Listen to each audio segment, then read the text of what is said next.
Naam, kwa jina mimi naitwa Nixon George, ni kiongozi mkuu wa ubunifu, mikakati na msimamizi wa chapa kampuni ya Jambo Group, lakini pia ni kiongozi mkuu wa Jambo Media. Katika kuelekea sikukuu ya Pasaka, sisi kama Jambo Group kupitia bidhaa yetu ya Jambo Zoo tunawakaribisha Watanzania wote wanaoishi kanda ya Ziwa kuweza kupata au kufika kwa ajili ya kurefresh na kusherehekea sikukuu yao ya Pasaka hapa Jambo Zoo.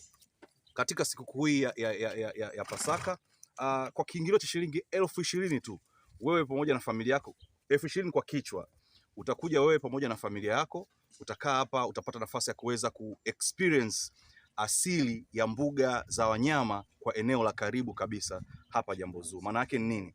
Badala ungetoka kusafiri kwenda mbali, kwenda mpaka Serengeti ukaone wanyama pori, una nafasi ya kuja hapa Jambo Zoo na kupata pumziko lako ukiwa na familia yako, ukapiga picha na wanyama waliopo hapa, lakini pia ukajifunza mambo mengi na sikukuu yako ikawa ina historia ya kipekee sana.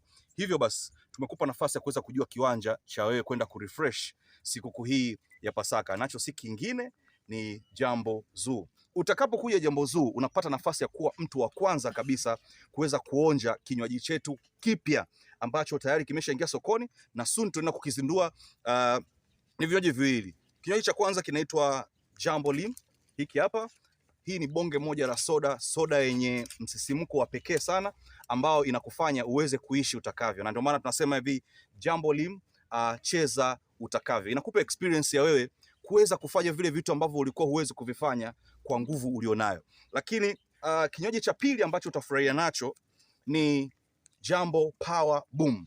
Hiki ni kinywaji cha nguvu kabisa, cha kipekee, cha utofauti, kinachokupa nguvu ya wewe kuweza kutimiza malengo uliyojiwekea, kutimiza ama kuzifikia zile ndoto ambazo umejiwekea au zile ambazo unaziota.